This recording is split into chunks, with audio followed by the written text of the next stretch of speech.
listeners, here's something to consider, and it's something that I haven't thought about before, but recently I've been checking out something called Bedtime Math. Math? Oh yeah, maths with an S on it, sorry.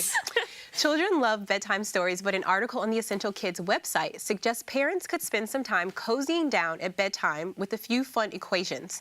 Do you all think we really can spin maths into as fun of a time as bedtime stories? Well, I think we probably should be. I don't know, I think maths is a little bit underrated. Oh, here we go. Okay. Depends on how well the bedtime stories are constructed. I haven't actually read these bedtime stories myself, but if it's a lovely adventure about someone going to space and they solve some maths equations, I think I would find that just as entertaining as reading a storybook. And I think in bedtime maths, they integrate a story into the maths equation. But hold on a minute. Correct me if I'm wrong, but wasn't this done on a laptop?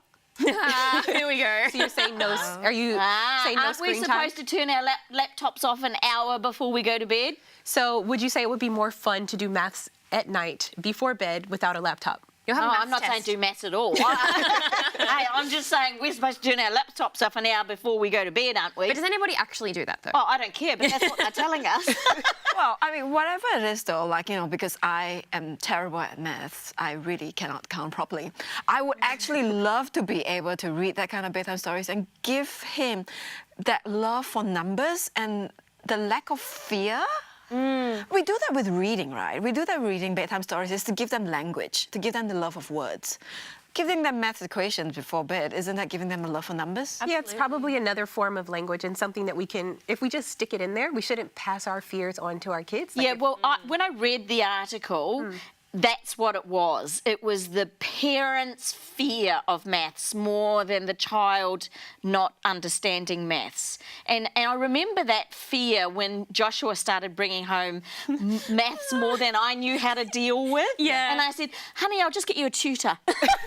I remember telling myself in year 11 and 12, I would bring maths equations to my mum and be like, can you please help me with this? And she wouldn't have any clue. And I told myself, I will remember this math so that when I have kids, I will be able to help them. Do you remember any of it?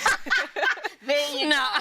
And look, we always used to do rote learning times tables, didn't we? We always had to do, I remember sitting in the car with the boys, doing it as we were driving around, doing rote times tables. I think it would be easy to just do a little bit before you go to bed. So like the same way we would practice ABCs, like even in the house now, I would just say A, B, C, and have Jack's repeat. But why can't you do that during the day? You can. Why does it have to be at bedtime? Because why you can't can make it fun. bedtime be this winding down and bonding of reading time rather than maths? Well, that's because you think math is a chore.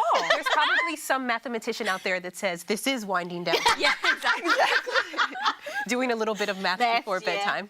Well, I think that, you know, whatever floats your boat, if that's how you enjoy spending time with your kids and you want to do a little bit of maths, but